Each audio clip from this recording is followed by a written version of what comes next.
चित्रकेतु नाम के एक राजा, जिन्होंने सब कुछ था, चित्रकेतु के पास पुत्र नहीं था।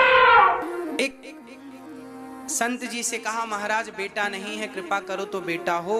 संत ने कहा, राजन तेरी किस्मत में 7 जन्म तक बेटा नहीं है। राजा रोने लगे, महाराज एक जन्म तो काटा कटता नहीं, आपने 7 जन्म की भविष्यवाणी कर दी। क्या करूं, तेरी किस्मत ऐसी है तो मैं क्या कर सकता हूं। महाराज कुछ करो। संत ने भाग्य बदला, एक फल निकाला और कहा, लो अपनी पत्नी को खिलाना, बेटा होगा। और कहा, तुझे बेटा मिलेगा पर याद रखना सुख और दुख दोनों देगा।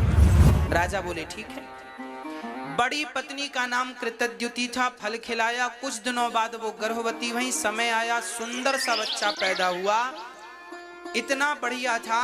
राजा ने गांव में, नगर में घर घर लड्डू बांटे, बेटा हुआ बेटा हुआ, बधाई ले लो बधाई ले लो। खूब आनंद हुआ, उत्सव मनाया। एक रानी के बेटा हुआ था ना, बाकी रानियां जो थी उनको बेटा, राजा की बहुत सारी पत्नियां थी और बेटा एक को हुआ। और बाकी पत्नियों के अंदर जलन होने लगी कि राजा उससे ज्यादा प्यार करने लग गए हैं जिसको बेटा हुआ, हमको तो देखते नहीं। तब उन रानियों ने जलन के कारण उस नन्हे से बच्चे को जहर देकर के मार डाला। आज लोग इसलिए दुखी नहीं है कि हमारे घर खाने को नहीं है, दुख इस बात का है कि पड़ोसी 56 प्रकार का क्यों खा रहा है। दूसरों का उत्कर्ष देखकर, दूसरों की उन्नति देखकर लोग जले जा रहे हैं, मरे जा रहे हैं, परेशान हैं। यही इनके दुख का सबसे बड़ा रीजन है, कारण है।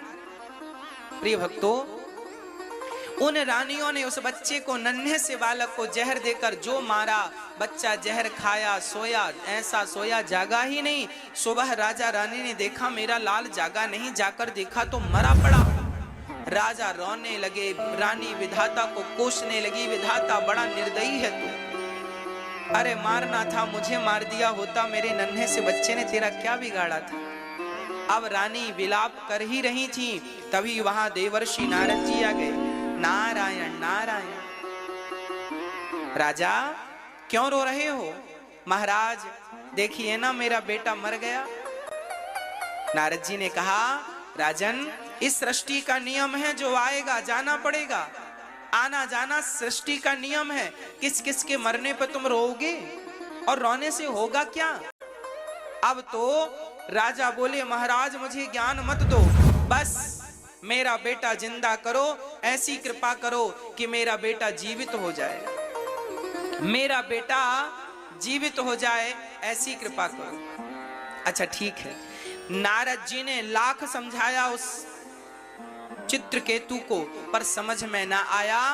अंत में स्वयं हाथ में जल लेकर नारद जी ने उस मरे हुए बच्चे के ऊपर डाला। वो मृत बच्चा उठकर बैठ गया, खड़ा हो गया, जिंदा हो गया।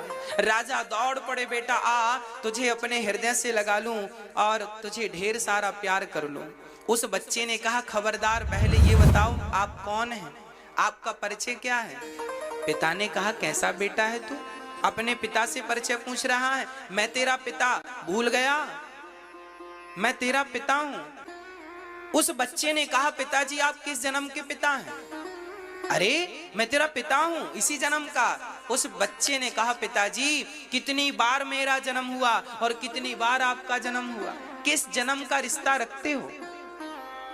पिछले जन्म में मैं भिखारी था, तो मेरे द्वारा आपका और मेरा कोई हिसाब बाकी रह गया था, वो चुकाने आया था। क्या हिसाब बेटा?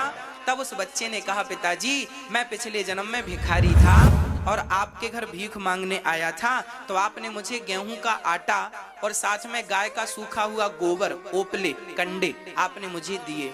मैंने नदी के किनारे उन ओपलों में, कंडों में आग लगाई, ध्यान नहीं दिया, उनमें ढेर सारी चींटियां थीं, आग लगा दी, सारी चींटियां जल के राख हो गई। और मैंने उसी आग से 5 रोटियां, जो आपने गेहूं का आटा दिया था उसको मैंने गूंथ कर रोटियां बनाई, तो 5 रोटियां बनी। मैंने पिछले जन्म में आपकी 5 रोटियां खाई थी, सो आपका इस जन्म में 5 वर्ष तक आपका बेटा बनके मैंने 5 रोटियों का हिसाब चुकाया है। और मैंने उन चींटियों को जला के मारा था, तो आज वही चींटियां आपकी पत्नियां बन के आई और आज उन्होंने मुझे जहर देकर के मारा है। मैंने तो भगवान को भोग लगाकर रोटियां खाई, तो एक जन्म में ही सबका हिसाब चुक गया, नहीं तो पिताजी ना जाने कितने जन्म लेके मुझे सबका हिसाब किताब अलग अलग चुकाना पड़ता। भगवत कृपा से एक जन्म में सबका हिसाब चुक गया।